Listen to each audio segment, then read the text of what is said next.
L'histoire du christianisme par Michel Coll.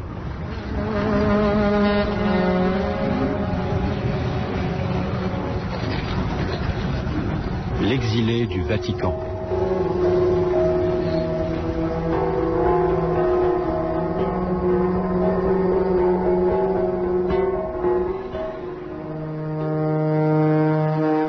Au XIXe siècle, le christianisme européen, principalement sa tradition catholique, est mis en procès par une élite intellectuelle qui prend de plus en plus ses distances avec l'institution romaine.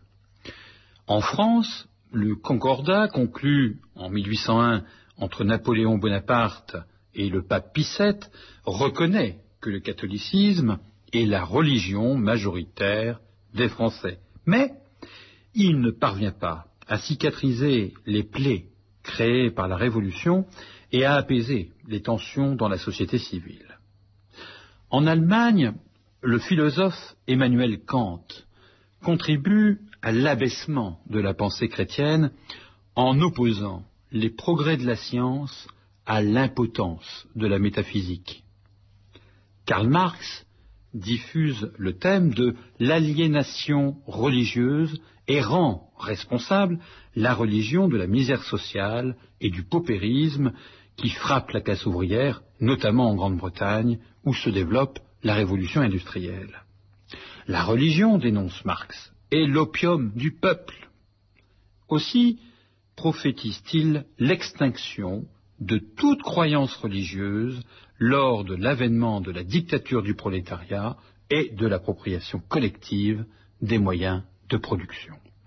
Le philosophe français Auguste Comte, chef de file de l'école positiviste et chantre du progrès scientifique, reprend à son compte cette idée de la mort programmée du christianisme. La pensée chrétienne est aussi controversée à cause d'une série de découvertes archéologiques qui sèment le doute sur un certain nombre d'interprétations traditionnelles sur la création du monde et l'apparition de la vie sur Terre. Le naturaliste français Jean-Baptiste de Monet-Lamarck établit des liens entre les espèces animales disparues et les espèces vivantes. Et il insiste sur le principe de la transformation de la nature.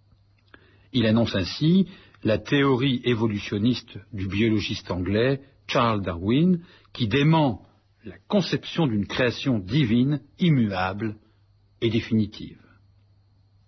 En 1842, un chercheur préhistorique français, Jacques Boucher de Perthes, découvre dans la Somme une mâchoire de mammouth et un outil en silex. En Allemagne, une découverte encore plus étonnante bouleverse les données généalogiques traditionnelles. On découvre les restes d'un individu de l'âge paléolithique moyen, l'homme de Néandertal.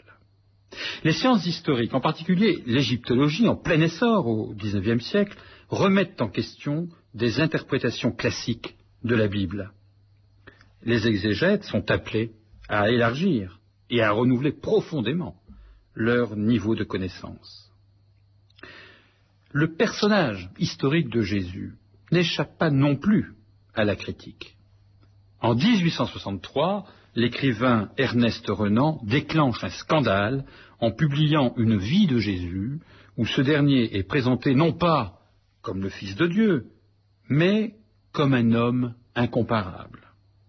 Malgré les cris d'indignation du monde catholique, son livre est un best-seller qui se vend à plus de 150 000 exemplaires.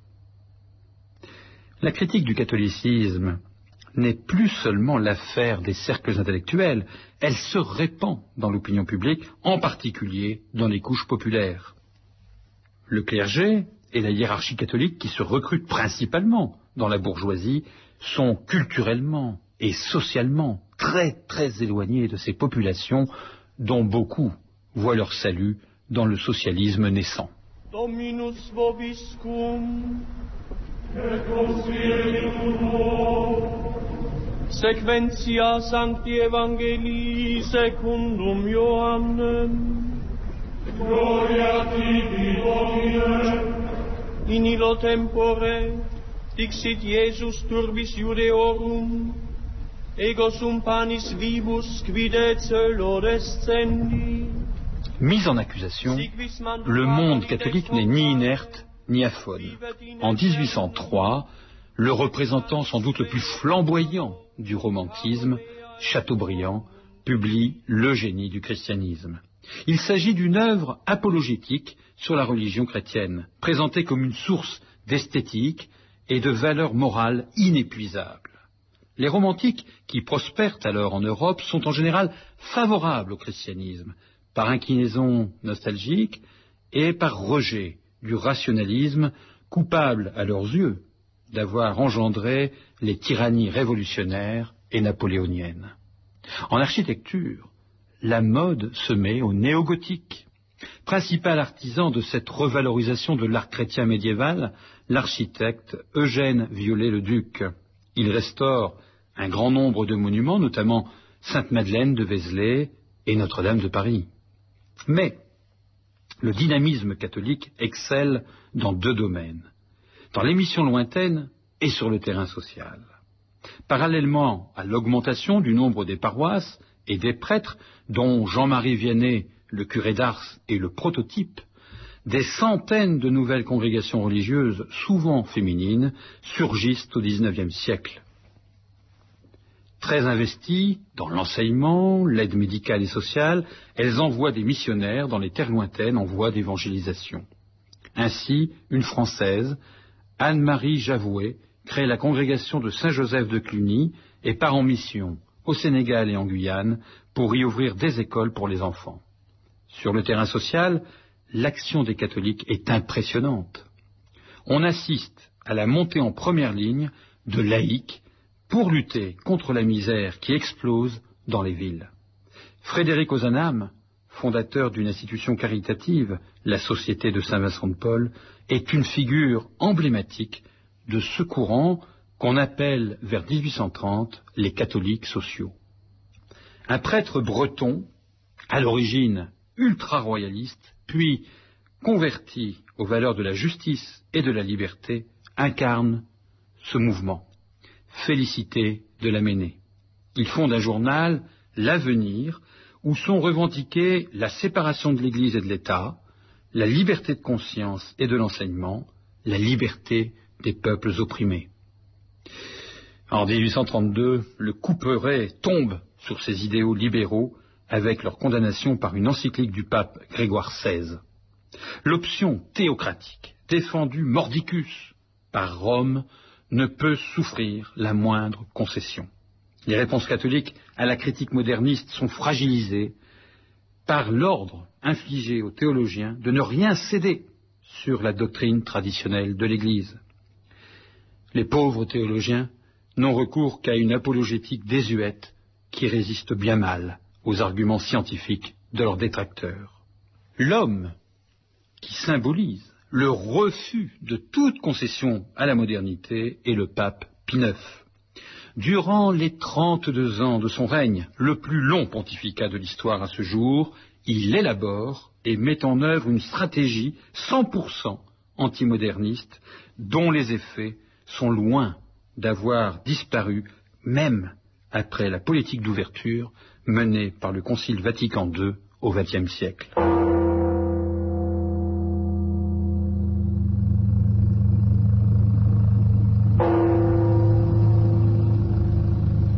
Parce que les portes de l'enfer se dressent de toutes parts avec une haine de jour en jour croissante contre ce fondement établi par Dieu pour renverser, s'il se pouvait, l'Église, nous jugeons nécessaire, pour la protection, la sauvegarde et l'accroissement du troupeau catholique, avec l'approbation du Saint Concile, de proposer à tous les fidèles la doctrine qu'ils doivent croire et tenir sur l'institution, la perpétuité et la nature de la primauté du siège apostolique sur lequel repose la force et la solidité de l'Église, conformément à la foi antique et constante de l'Église universelle, et aussi de proscrire et de condamner les erreurs contraires si pernicieuses pour le troupeau du Seigneur. Le pontife romain, lorsqu'il parle ex cathedra, c'est-à-dire lorsque, remplissant sa charge de pasteur, et de docteur de tous les chrétiens, il définit, en vertu de sa suprême autorité apostolique, qu'une doctrine sur la foi et les mœurs doit être tenue par toute l'Église, jouit par l'assistance divine à lui promise en la personne de Saint Pierre, de cette infaillibilité dont le divin Rédempteur a voulu que fût pourvue son Église lorsqu'elle définit la doctrine sur la foi et les mœurs. Par conséquent, ces définitions du pontife romain sont irréformables par elles-mêmes, et non en vertu du consentement de l'Église. Si quelqu'un, ce qu'à Dieu ne plaise, avait la présomption de contredire notre définition, qu'il soit anathème. Pie IX, extrait de la Constitution Pastor Aeternus. 3 événements caractérisent cette montée en puissance de ce que le sociologue des religions Émile Coula appelle l'intransigeantisme catholique. Premièrement, en 1864, Pie IX présente sous forme de catalogue une série d'erreurs propagées par l'esprit du temps. C'est le fameux syllabus. Parmi ces erreurs, il y a les notions de progrès, de liberté de pensée, de démocratie. Elles sont toutes condamnées. Parmi les erreurs que l'Église catholique rejette, il y a celle-ci notamment. Le pontife romain peut et doit se réconcilier et transiger avec le progrès, le libéralisme et la civilisation moderne. Le coup est rude à recevoir pour les catholiques sociaux dont certains, comme Lamennais, s'éloignent avec colère et amertume. Deuxième coup porté contre les idées modernes, en 1869, Pie IX convoque un concile au Vatican qui renforce le centralisme gouvernemental de l'Église catholique. Et il va plus loin. En 1870, il promulgue un nouveau dogme qui déclare le pape infaillible. La parole doctrinale du pape ayant un statut de vérité, elle ne peut être ni contredite, ni critiquée par le peuple des fidèles. Cette décision du magistère romain a 2 conséquences graves. Elle éloigne encore plus de lui les chrétiens des autres confessions, qui, comme on le sait, sont rétifs à la primauté de Rome. Et elle exacerbe l'antipapisme et l'anticléricalisme dans la société. Le troisième événement qui renforce l'intransigeance de Pie IX est la prise de Rome en 1870 par les troupes du roi d'Italie qui réalisent ainsi l'unification de la péninsule. Le pape est dépossédé du pouvoir temporel qu'il exerçait sur les territoires pontificaux, maintenant annexés au royaume d'Italie. Le souverain pontife se considère alors comme prisonnier chez lui. Retranché dans son palais du Vatican, Pie IX développe un esprit de citadelle assiégée, tout en entretenant l'espoir que la civilisation moderne courant à sa perte, l'Église catholique reste la seule et unique alternative pour le salut de l'univers. Le contraste offert par l'effervescence des protestants au XIXe siècle est étonnant. Il est, ce siècle, par excellence, le siècle de leur engagement missionnaire et social. Grâce à une multitude de sociétés d'évangélisation, les églises protestantes se répandent dans le monde entier. Ils diffusent la Bible en langue vernaculaire et associent à leur apostolat des tâches éducatives et médicales. Quelques grandes figures incarnent ce dynamisme protestant qui se déploie aux 4 points cardinaux. En Inde, le baptiste William Carey milite pour l'abolition des castes et s'oppose au sacrifice rituel des enfants et des veuves. En Afrique centrale et australe, l'explorateur écossais David Livingstone se distingue par son combat contre le trafic des esclaves. Au Gabon, un luthérien alsacien et médecin de sa profession, Albert Schweitzer, suscite l'admiration du monde entier en construisant un hôpital pour les pauvres dans la forêt gabonaise.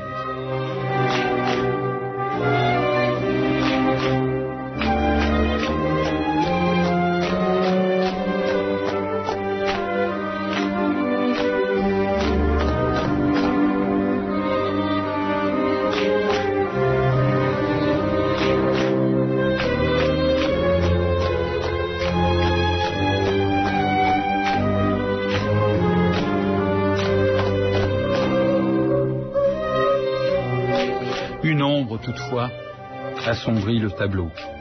Au XVIIe siècle, des colons hollandais, les Boers, et quelques Huguenots français ont établi une colonie en Afrique du Sud.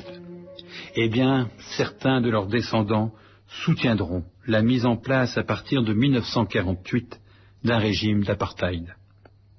Au XIXe siècle, les protestants en Angleterre, en Suisse, en Prusse et en France manifestent encore leur vitalité en militant contre le travail des enfants.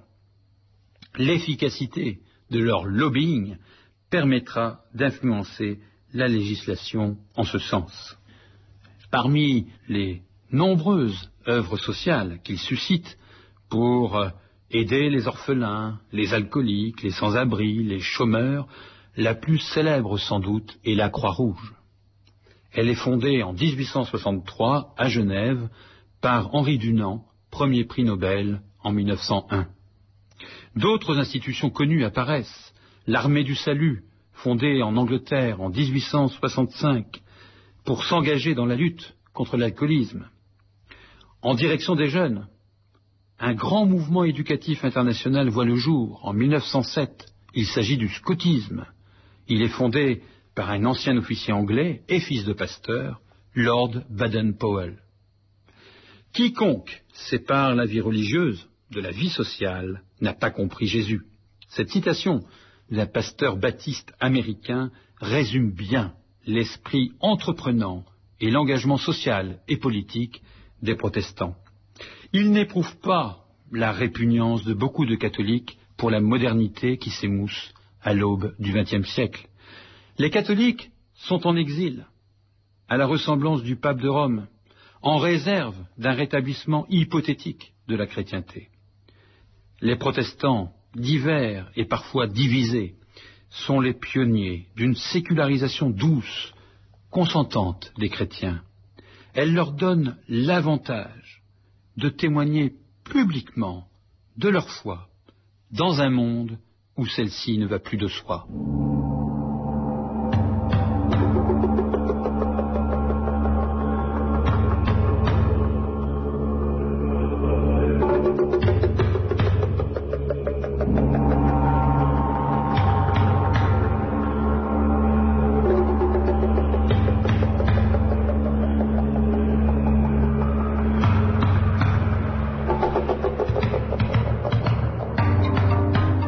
C'était Histoire du christianisme par Michel Coll.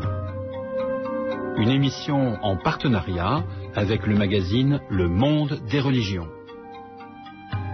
Texte lu par Nathalie Procoris, Jean-Claude Durand. Prise de son, Pascal Bénard, Éric Boisset. Mixage, Marie-Dominique Bouveau. Réalisation, François Connac.